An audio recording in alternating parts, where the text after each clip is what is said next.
Republicans picking up 3 big election wins in Texas, including in the border city of McAllen, which is 85% Hispanic. Republican Javier Villalobos defeated Democrat Veronica Whitaker for mayor, and the win comes as the city deals with a continued surge of migrants. Fox News contributor Karl Rove joins me now. Karl, you obviously know Texas very well. You follow trends like this. Is this an aberration or something that you think could pick up some momentum for Republicans? Well, I think it's a very good win. He's the first Hispanic Republican mayor of McAllen. We've had a Republican mayor back there in the Antediluvian age, 1977.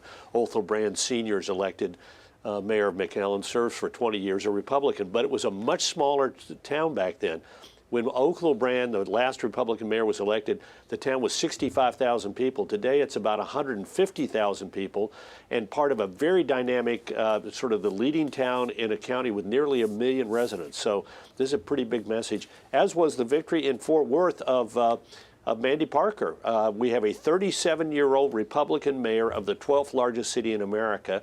The Democrat is a former county chairman of the Democrats. She ran her campaign through the Democratic Party. Her concession statement was released by the state Democratic Party, and yet in this big, diverse city, the Republican won a handy victory and becomes the youngest mayor of any one of the nation's 25 largest cities. I read where Hillary Clinton won that district by 40 points. I mean, if that's the case, man, that's a heck of a switch here.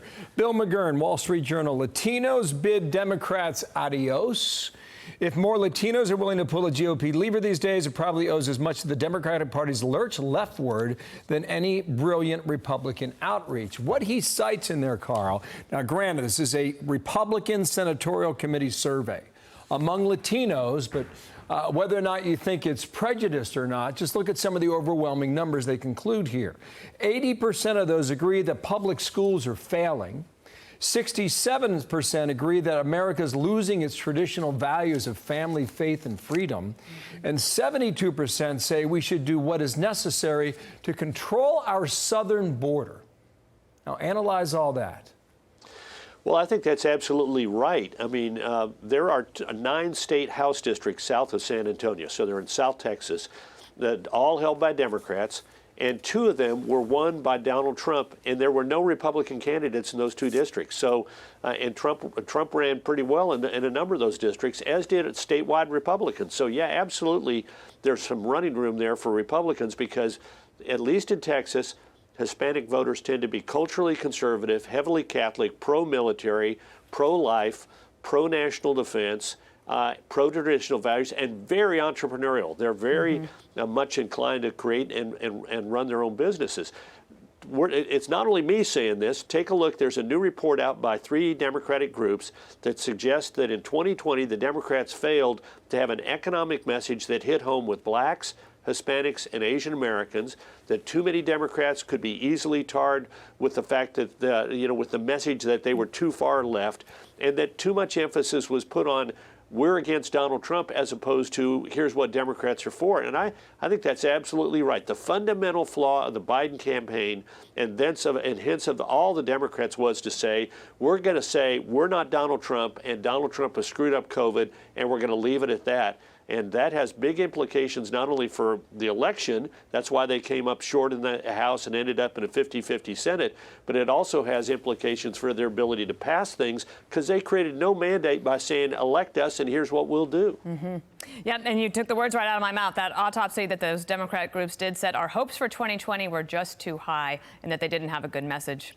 Karl Rove, always good to see you. Thank you. Thank you, Karl. Talk to you soon. You bet. All the best. So meanwhile, the singer Cher likes the tweet, did you know? But she's having a hard time figuring out which Democrats to criticize.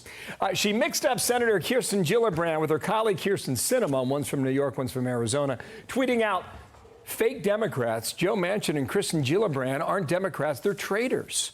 Sinema was actually the one who said she was against ending the filibuster, and Cheryl later apologized to Gillibrand yesterday over the confusion. That was my favorite thing of yesterday because watching all this happen, if you imagine being Gillibrand's press secretary and all of a sudden your phone's blowing up and you don't know why, and you find the Cher is actually tweeting you, she's mixing you up with Kristen Sinema, it must have been quite a story to tell. Fire to put out. I follow Cher on Twitter. You do? Oh, yeah. She's so in. She loves emojis. I mean, like 15 or 20 per tweet.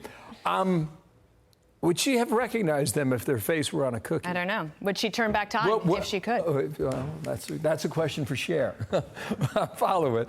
Fox News Alert now. We've been told to follow the science. Today we talk to the author of a new report that says the Wuhan lab leak hypothesis is firmly based in science. He'll explain why. It's coming up. The actress Ellie Kemper apologizing for taking part in what some consider to be a racist debutante ball more than 2 decades ago. So then today, is her apology really necessary? Play that song like baby 1, 2, 3. Come in close and give me your body. It's taking so far, there's nowhere left to go. Veteran homeowners, congratulations! Chances are the home you bought has gone way up in value. That means you could have a lot more home equity than you think. Use your VA benefits to turn that equity into cash while rates are near